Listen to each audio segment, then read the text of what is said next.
Friends, sometimes you just need a simple way to accept online payments without building a full website. Maybe you have one product to sell, a ticket page to launch, or a small campaign to run. In those cases, a clean checkout flow is often enough. You do not always need a full online store for one payment task. I'm Daniel. Welcome to my channel where I make smart tutorials. Today, we're looking at PaymentForm, a checkout platform that helps you accept payments online through simple focused forms. The idea is to help you create one focused page for the exact scenario you need, instead of turning a small task into a full website project. Guys, I'll start with a physical product template and build it into a working order form. Then I'll connect Stripe and test the checkout from the customer side. After that, we'll go back into the dashboard to see the completed order, client portal, and invoice settings. Also, I've left all the useful links in the description down below, so don't forget to check them out. Let's dive in.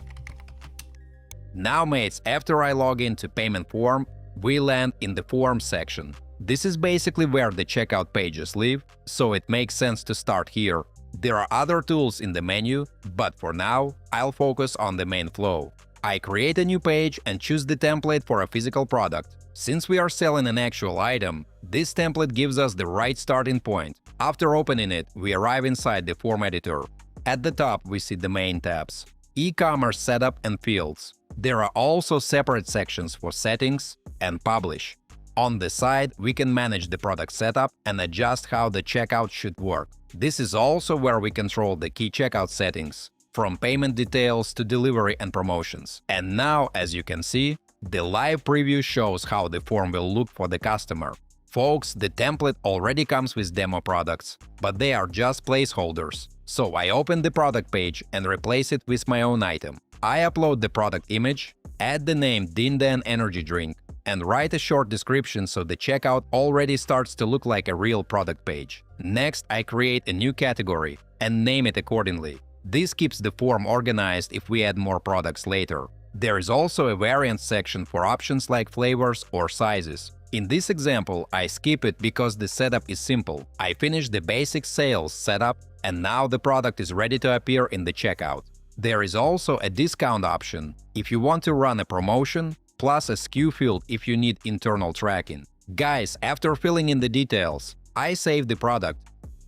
Now the new item appears in the preview. The old demo products can be removed or turned off. After saving and previewing, the form shows our drink as the active product. Next, we go to the currency and tax settings. By default, the form uses United States dollars. If your business works with another currency, you can choose it from the list. This part is pretty direct, which is good because currency setup should not feel like accounting homework. Now mates, let's look at shipping.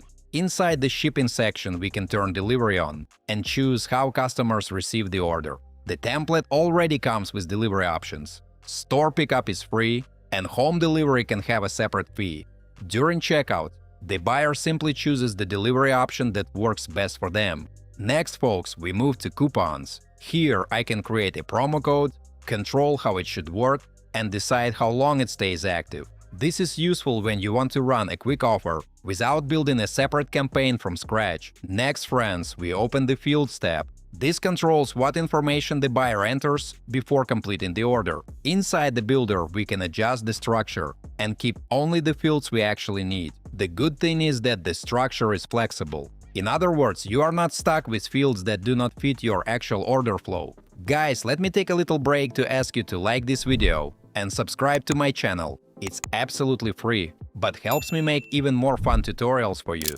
Thanks. Now let's go to Settings. This tab contains deeper controls for the form. On the left side, we can move between the main setup areas, from design to checkout behavior and customer messages. In the settings, I can also adjust how the page looks and what the customer sees first.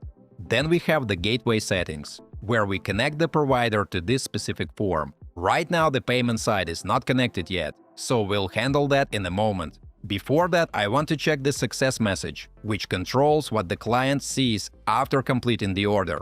That message is more important than it looks. The customer needs to understand that the order was completed. Folks, the rules section is where we can add terms the buyer needs to accept before placing an order. After that, I move through the client communication settings. This is where PaymentForm controls order emails, and invoice details, including variables that pull information from the checkout page. In other words, the invoice can pull order data automatically, instead of forcing us to enter everything by hand. After that, I check a few extra settings for tracking and access control. For example, we can track sales activity with Metapixel or protect the page if the offer should stay private. Finally, the status setting controls whether the form is live or not. Now guys, we move to publish. This is where the platform gives us everything we need to share the checkout page, including a direct link and a QR code. That code can be useful if you want to place the checkout on offline materials, like a flyer or a menu. But mates, before we share the form, we need to connect a payment provider. I open the payment gateway section and choose Stripe. There is also sandbox mode, which is useful if you want to test the checkout before going live. That is a good safety step before real customers start ordering. After Stripe is connected, I return to the settings and select the active gateway for this page. At this point, it can accept orders, so let's open it from the buyer's side. Here we can see the product page, choose the item, and continue through checkout. Then I enter the required details and finish the transaction. Once the checkout is complete, we reach the success page, with options to return to the page or open the client portal. Friends, this part matters because the client still has access to order information after paying. The flow does not stop at the basic confirmation screen. Back inside the platform, I open the submission section for this page. Here, I can see the completed order and open the details. It shows that the transaction was successful. We can also open the order details and review the information connected to this sale. So as you can see, the main workflow is complete. We went from building the page to testing a real checkout, and then returned to the dashboard to see how the order appears after payment. Now guys, let's quickly look at the other payment form templates, because this is where the platform starts to feel more flexible. If you are collecting donations, the donor can choose a preset amount or enter their own number. For fundraising, the form adds a campaign goal and progress display, so people can immediately see what they are contributing to. For simpler sales, there is also a single product form. That version keeps the page cleaner when you do not need a full list. And for digital products, the workflow is built around selling downloadable files, like ebooks or templates.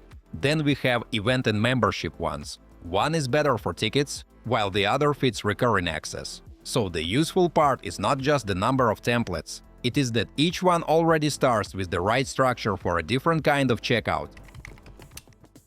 Alright folks, that is the main workflow.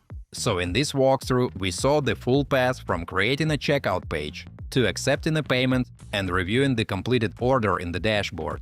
The client portal also makes the flow feel more complete because the customer still has access to order information after checkout. What works well with PaymentForm is that the setup stays focused.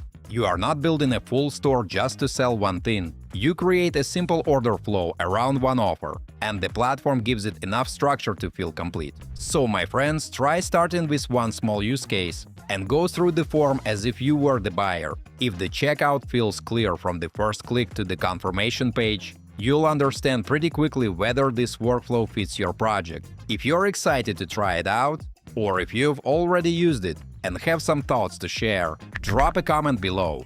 I'd love to hear your experiences. Don't forget to hit that like button if you found this video helpful and subscribe for more tutorials. Thanks for watching, until next time.